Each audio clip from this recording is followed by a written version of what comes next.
Oi, gente, tudo bem? Estou eu aqui, mais no intervalo do horário do almoço, gravando um vídeo. Eu poderia estar dormindo, mas estou aqui com você neste momento.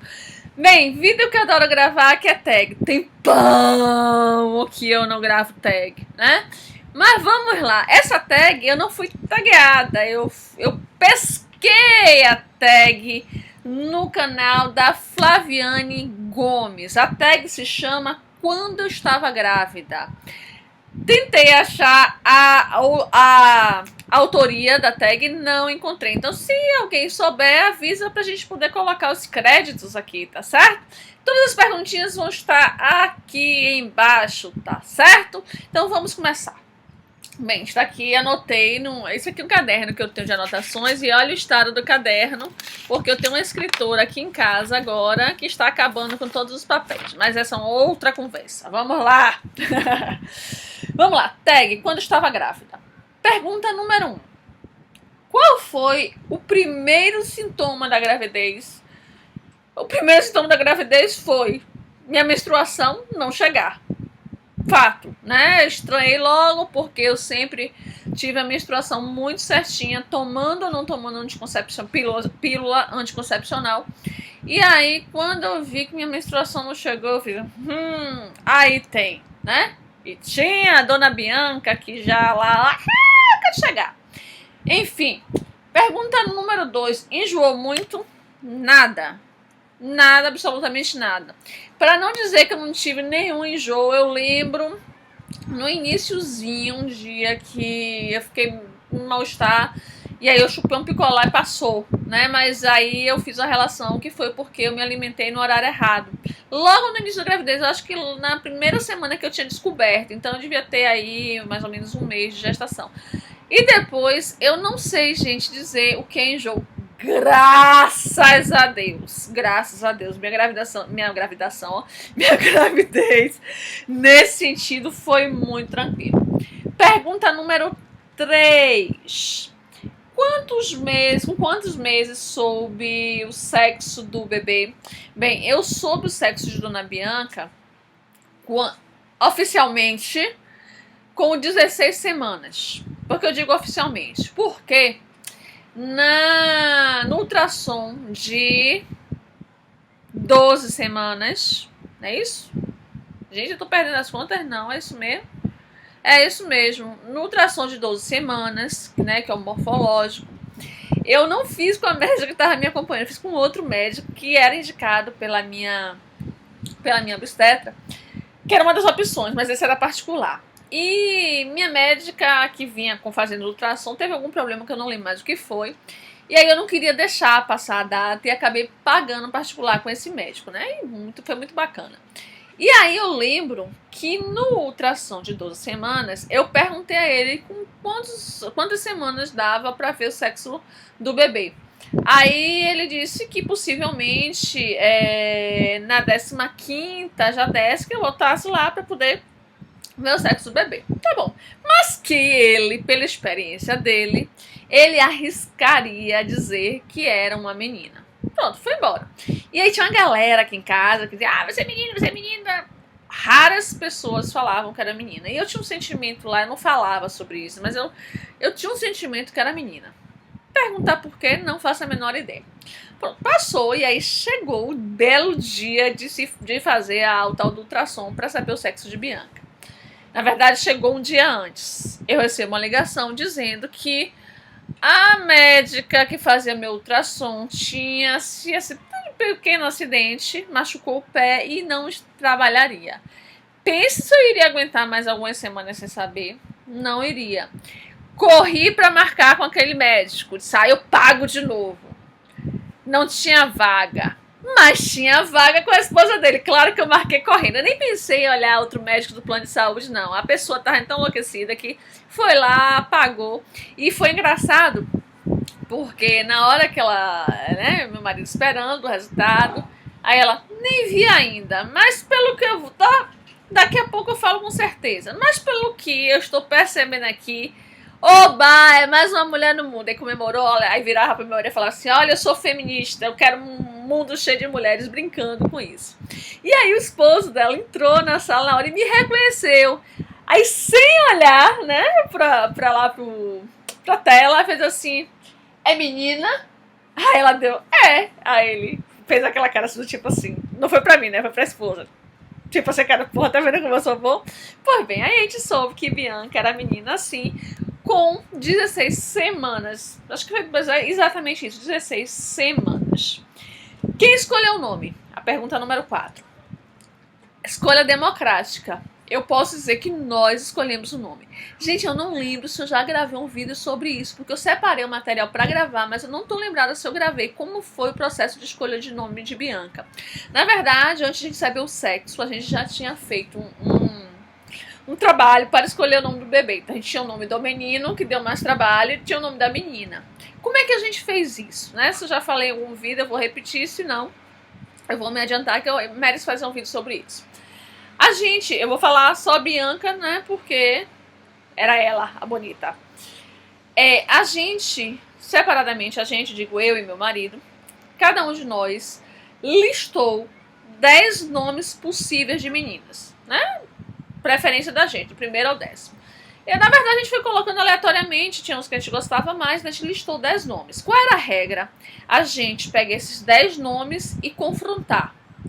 Os nomes que coincidissem, a gente começaria a debater. Então a gente ia eliminando, tinha as regras que a gente ia eliminando, tal. Só que no caso de Bianca a gente não teve trabalho, porque o único nome dos 10 que coincidiu foi Bianca. Então, definido democraticamente o nome de Bianca. Isso é muito legal, gente. Pô, democraticamente. O pai escolhe se for menina, a mãe escolhe se for menina. Ou o contrário, nada disso.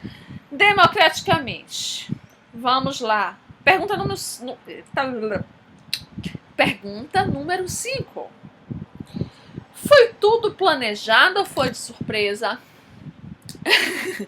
Assim, a gente estava planejando, tá? A gente passou a vida toda dizendo que a gente não queria ter filho. Aí a gente resolveu que a gente queria ter filho.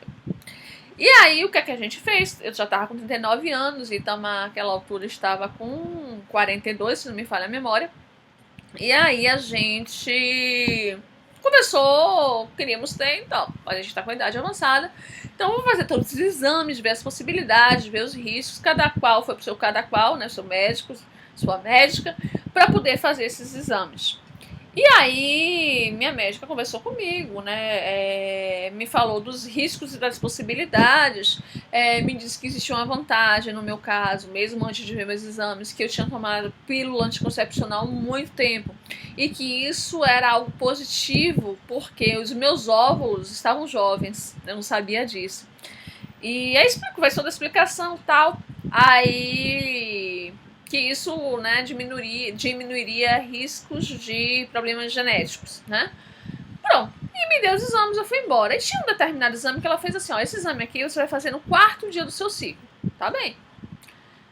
E eu tava esperando, né, a menstruação chegar para contar o 4º dia para poder fazer, e aí deixei para fazer todos os exames juntos. Minha menstruação não chegou no sábado, aí passou sábado, domingo, segunda, disse, gente, tem coisa errada. Aí eu corri, né, comprei o exame na farmácia, depois no outro dia eu confirmei com o Beto, estava gravidíssima, e aí fui fazer os outros exames, porque eu sabia que eu ia precisar levar para ela, né, inclusive o Beta. Aí eu levei, e aí Bianquinha já tava lá, aqui. Aí eu brinco dizendo que Bianca fez assim, ó, esses dois loucos nunca quiseram ter filhos. Então, já que eles levantaram a possibilidade, eu vou aproveitar essa brecha aqui e vou me instalar lá.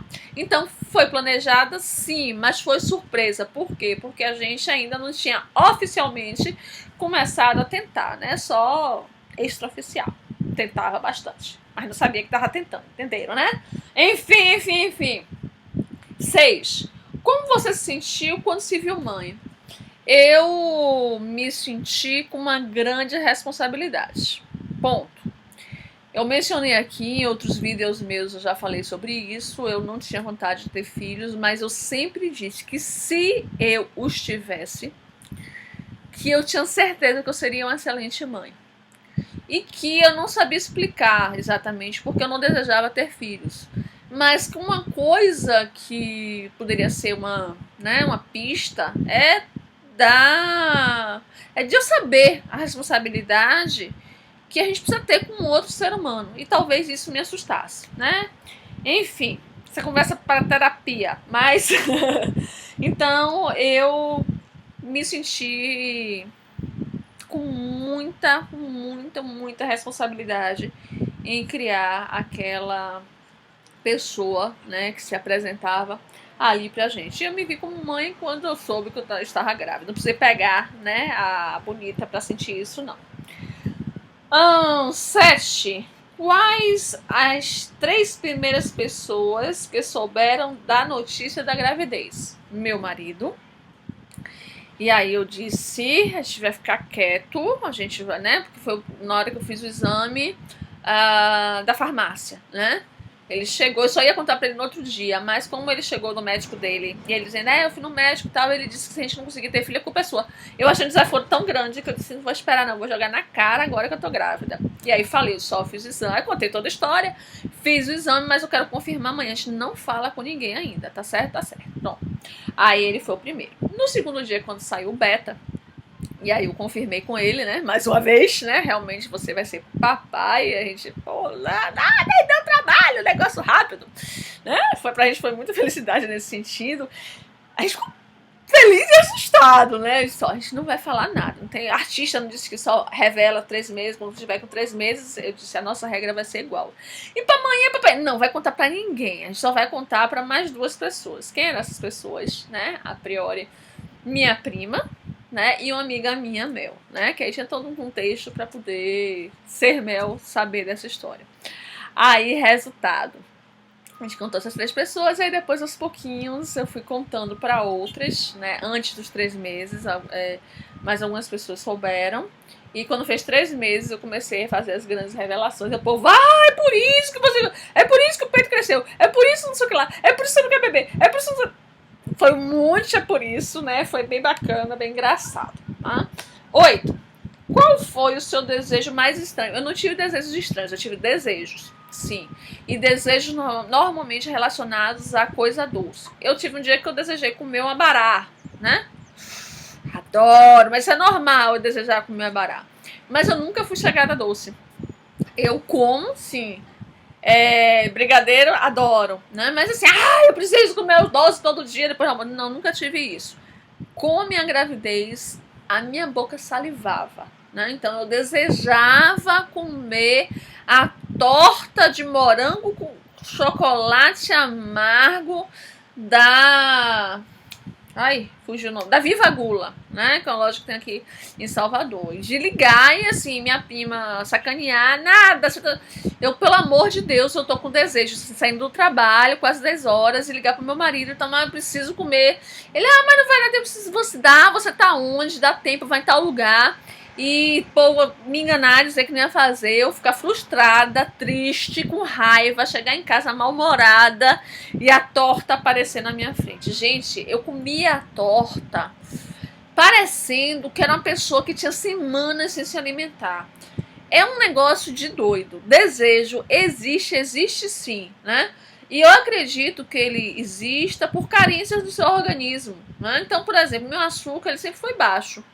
Não é baixo, né? Ele sempre esteve ali no limítrofe para baixo. Olha, se eu tô grávida e tem um outro ser humano que está dependendo dos nutrientes do meu corpo, então eu imagino, né, que o corpo pedia a injeção de açúcar, né? Eu conversei com o meu nutricionista na época e a conversa que ele teve comigo parece que meu raciocínio fazia bem sentido, né? Então, desejo estranho não, mas tive desejo e a história é essa. Talvez seja estranho, né? Porque eu nunca tive esse desejo todo por doce. E pior que não fiquei tarada por doce, não. Mas hoje eu sinto muito mais vontade de comer coisa doce do que eu sentia anteriormente.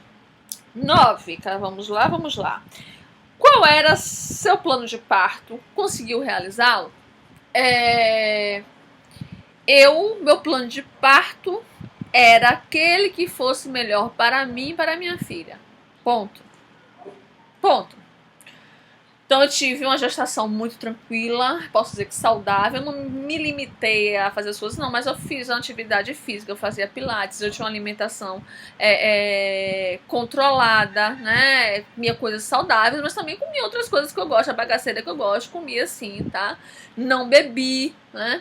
Então eu dizia o seguinte: se for possível, sim, eu quero ter um parto normal. O povo, você é maluca, você não quer parir, vai doer. Não. Se for possível, eu quero. Mas se a minha médica, eu confiava na minha médica, eu confio na minha médica, né? Colocando melhor o tempo verbal. Se minha médica pontuar pra mim que não dá, vai ser cesárea. E aí tinha que a história de plano de saúde pra você, né? Marcar, que Salvador inferno, no hospital que eu ia parir. Um inferno maior ainda, nunca vi tanta mulher pra parir num dia só. Enfim. Todos os dias isso acontece, diga-se de passagem. Minha médica fez assim, ó, a gente vai deixar agendado o seu parto. E aí me deu todas as instruções de como agir, tal. E aí, o que foi que a gente fez? A gente agendou, né, Bianca completaria 40 semanas no dia 6 de junho. Então eu falei, Tereza, vamos agendar o mais tardar possível. Se vier antes, eu tô lá com minha requisição, eu sei que não vai ter grandes problemas, ela já tinha me explicado tudo bonitinho. Pronto. E aí no dia a gente avalia. Beleza. Aí agendamos. Pois bem, agendamos pro dia. A primeira ia ser pro dia 1º, aí mudou pro dia 3 de junho. Gente, e não é que dia 3 de junho a menina começou. Aí tem a história de ida pro hospital. Depois eu conto essa história, eu acho que eu nunca contei. A história de ida pra maternidade, tal, contração. Que senti uma contração. Misericórdia, dói! Meu Deus, uma zorra, dói pra caramba, dói. Gente, eu senti tudo, mas eu não consegui parir normal, eu não tive dilatação. E na hora que eu tava indo pra sala de parto, aí minha médica fez assim, seu marido me perguntou se vai ser normal, você vai querer arriscar? Quando ela usou a palavra arriscar, eu disse, por que arriscar? Aí ela me explicou tudo, não vou explicar aqui, tecnicamente tava papufo. Eu disse, Tereza, eu confio em você, vamos pro parto. Cesáreo, né? E aí, assim, gente, eu descobri que eu tava certa, que o melhor plano é aquele que é melhor pra mãe e pra filha, porque, né, ou a mãe para o filho, porque povo, parto cesárea, minha recuperação foi maravilhosa, graças a Deus. Mas observe, isso é um conjunto de coisas, muda de pessoa para pessoa, então eu não vou ficar aqui falando que parto normal é melhor, que cesárea é melhor. Para mim, foi o melhor, né? Eu não tinha condições naquele momento de ter um parto normal, né? E é importante falar que quando Bianca nasceu, assim que nasceu, ela fez um cocôzinho. Ou seja, aí minha médica falou assim, sua filha nasceu na hora certa. E ela me explicou tal, que é uma outra conversa, mas só para citar. Então, meu plano era um plano que fosse melhor pra gente, então eu posso dizer sim, consegui realizá-lo, apesar de que eu tinha realmente uma expectativa de ter o parto normal. Eu até brincava, só se ela escorregar, tira, não me corte não, ainda brincava falando assim, tá bom? 10. O que você pode passar em poucas palavras do que é ser mãe? Eu já falei lá atrás, quando eu falei do meu sentimento quando eu me vi mãe. Então, em poucas palavras, ser mãe, acima de tudo, é ter responsabilidade. É ter força para proteger a sua cria. Vou repetir de novo, é ter muita responsabilidade, porque não é fácil. Não é fácil, não. Então, eu não vou nem... Diz que é para falar em poucas palavras, então eu vou me resumir, é ter realmente responsabilidade e força. É isso aí. Bem, eu esqueci de olhar que eu queria taguear, então não posso fazer nada. Povo de sempre vai aparecendo aqui na minha mente. Eu vou taguear a Carol, tá? Ana Carolina Bocardo, para não perder o costume. Vou taguear, que eu vi que tá de volta, fiquei felicíssima, a Fabi, tá? Eu vou deixar todo mundo aqui bonitinho. A Fabi. Vou também taguear, deixa-me ver, peguei o povo aqui de um filho, né? Ai, gente, quem mais que eu vou taguear? Meu Deus do céu, a pessoa esqueceu de olhar. Ai, eu tô pensando um monte de gente aqui, mas é um monte de gente que tem um monte de filho. Eu queria pegar o povo assim, sabe? Tipo eu. Marinheira de primeira viagem. Eu vou dar uma pescada aqui, tá? Eu tô enrolando vocês, eu tô conversando aqui. Que eu vou dar uma pescada rápida aqui pra ver quem é que a gente vai chamar pra poder fazer essa tag. Enquanto isso, enquanto eu vou pescando, gente, eu gostei bastante de fazer essa tag, sabia? Ah, já sei, Caroline Cake, ó.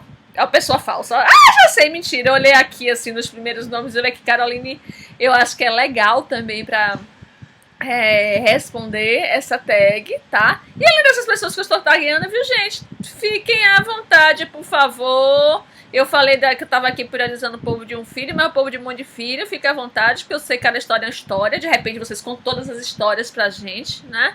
Tem um povo aí que tem um monte de filho. Então vamos partilhar essa experiência com a gente, tá bom? Bem, eu vou parar por aqui, porque senão eu vou ficar enrolando mais ainda, tá? E eu tô aqui olhando do povo que eu olhei primeiro aqui. Ai, gente, tem mais gente. Mas enfim, acho que tá de bom tamanho, tá certo? E aí vocês respondem, tá bom? Como sempre, foi muito bom estar aqui com vocês. Se você que está aí do outro lado está aqui pela primeira vez, eu sempre falo isso, viu, gente? Aproveita, assiste outros vídeos aqui do canal, se inscreve para poder acompanhar o trabalho. O povo que sempre tá por aqui, beijo grande, beijo grande, beijo grande. É uma felicidade conversar com vocês, tá certo? Até a próxima.